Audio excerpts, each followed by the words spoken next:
श्री राधा कृष्णाय नमो नमः। सर्वप्रथम मैं भगवान श्री राधा गोविंद के चरण कमलों की वंदना करता हूँ। आप सभी भक्तजनों को भी सादर नमस्कार करता हूँ। श्री गर्ग संहिता के श्री बलभद्र खंड से आज हम भगवान श्री बलभद्र के मथुरा लीला के प्रसंग का श्रवण करेंगे और साथ में उनके तीर्थ यात्रा के प्रसंग का भी श्रवण करेंगे, जो इस ग्रंथ में इस प्रकार से वर्णित है। मुनिषि पाठ विपाक ने दुर्योधन से कहा, एक समय राजा उग्रसेन के यहाँ राजसूय यज्ञ का प्रस्ताव हुआ और दिग्विजय के लिए प्रद्युम्न जी ने बीड़ा उठा लिया। यादवों तथा अपने भाइयों के साथ उन्होंने विजय यात्रा आरंभ की और जम्बू द्वीप के 9 खंडों पर विजय प्राप्त करके कामदूत नद के समीप पहुँचे। वहाँ वसंती मालती नाम नगरी के स्वामी गंधर्वराज पतंगे के साथ उनका युद्ध हुआ। गदा युद्ध आरंभ होने पर बलदेव जी के छोटे भाई गद ने गदा के द्वारा गदाधारी पतंग पर प्रहार किया। पतंग ने भी गद के द्वारा बड़े वेग से गद के हृदय पर आघात किया। इस प्रकार 2 घड़ी तक दोनों का युद्ध होने के पश्चात पतंगे की गदा के प्रहार से क्षण भर के लिए गद को मूर्छा सी आ गई। इस समय हाहाकार मच गया और इसी बीच करोड़ों सूर्यों के समान तेजस्वी बलभद्र जी वहां प्रकट हो गए। उन्होंने गंधर्वों की सारी सेना को हल्की नोक के द्वारा खींच लिया और उसके ऊपर कठोर मूसल का प्रहार आरंभ किया। इससे पतंग की सारी सेना, शूरवीर योद्धा, हाथी और रथ सभी चूर चूर हो गए। तब तो रथहीन पतंग भयभीत होकर अपने नगर को चल गया और यादवों से युद्ध करने के लिए फिर से व्यूहाकार सेना सजाने लगा। बलभद्र जी को जब इसका पता लगा तब वे अत्यंत क्रुद्ध होकर गंधर्वों की वसंती मालती नाम की उस विशाल नगरी को, जिसका विस्तार 100 योजन में था, हल के द्वारा उखाड़ लिया और कामदूत नद में डुबो देने के लिए उसे खींचने लगे। नगरी के महलों और घरों का गिरना ढहना आरंभ हो गया। चारों ओर हाहाकार मच गया। सारी नगरी समुद्र में चक्कर खाती हुई टेढ़ी नाव की तरह घूमने लगी। यह देखकर गंधर्वराज पतंग भयभीत हो गए और अपने गंधर्व भाई बंधुओं के साथ हाथ जोड़कर बलभद्र जी के समीप उपस्थित हुए। उन्होंने विश्वकर्मा द्वारा निर्मित 2 लाख विमान, 4 लाख हाथी, 100 अर्बुद घोड़े और 1000 अर्बुद स्वर्ण तथा दिव्य रत्नों का भार बलदेव जी की सेवा में समर्पण किया और प्रदक्षिणा करके उनको प्रणाम किया।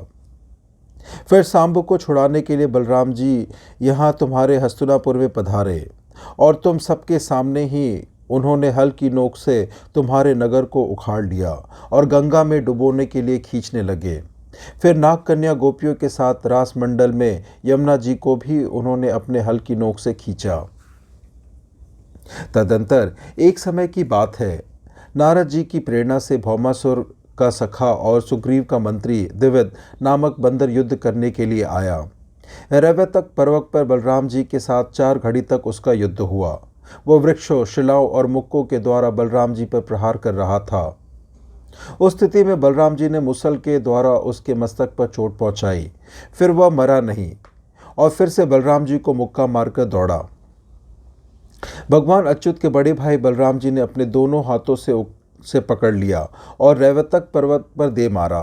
फिर उसके हृदय में बड़े जोर से मुष्टि प्रहार किया।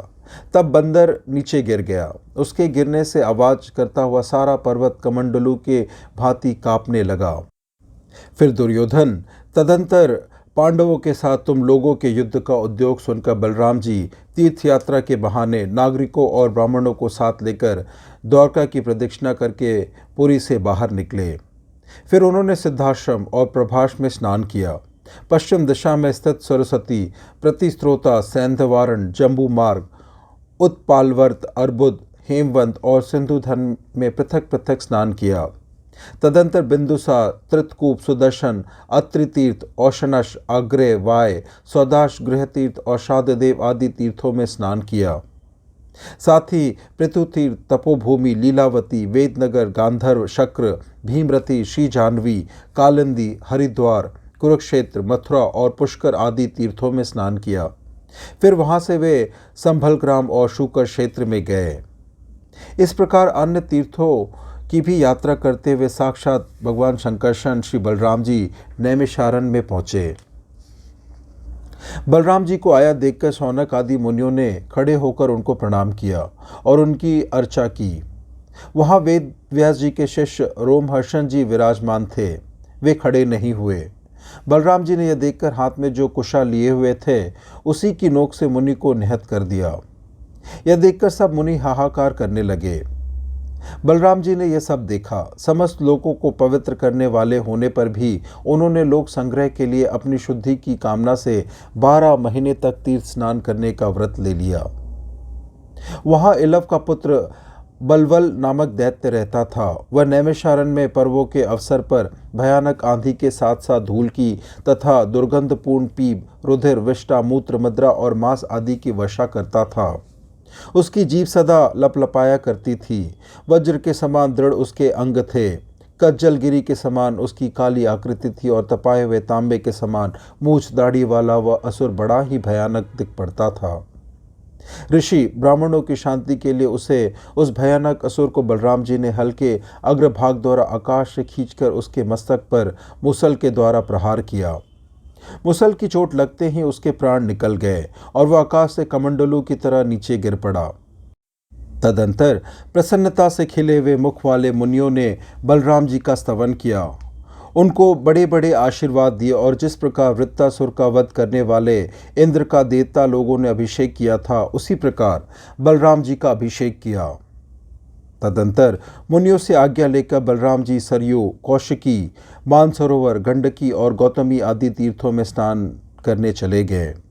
फिर अयोध्या, नंदीग्राम, बहिष्मती और ब्रह्मवर्त आदि तीर्थों में स्नान करके वे तीर्थराज प्रयाग में पधारे और वहां 10,000 हाथियों का दान किया।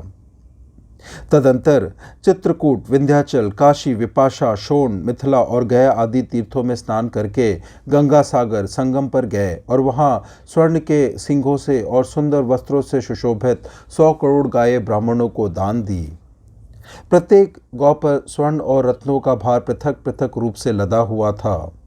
तदंतर वहां से दक्षिण दिशा में जाकर क्रमशः महेंद्रादि पर्वत, सप्त गोदावरी, वेणी, पंपा, भीमरती, स्कंद क्षेत्र, श्रीशैल, वेंकट, कांची, कावेरी, श्रीरंग, ऋषभाद्री, समुद्र सेतु, कृतमाला, ताम्रपर्णी, मलयाचल, कुचल, दक्षिण सिंधु, फाल्गुन तीर्थ, पंचापसर, गोकर्ण, शुपार्क, तापी, शौनी, निर्वंध्या, दंडक, रेवा, महिष्मती और आवंतिका आदि तीर्थों का स्वयं भगवान संकर्षण ने सेवन किया। तत्पश्चात तुम्हारी सहायता के लिए वे विश्वसेन कुरुक्षेत्र में पधारे। यह मैंने बलभद्र जी का परम पावन तीर्थ यात्रा चरित तुम्हारे सामने वर्णन किया है दुर्योधन।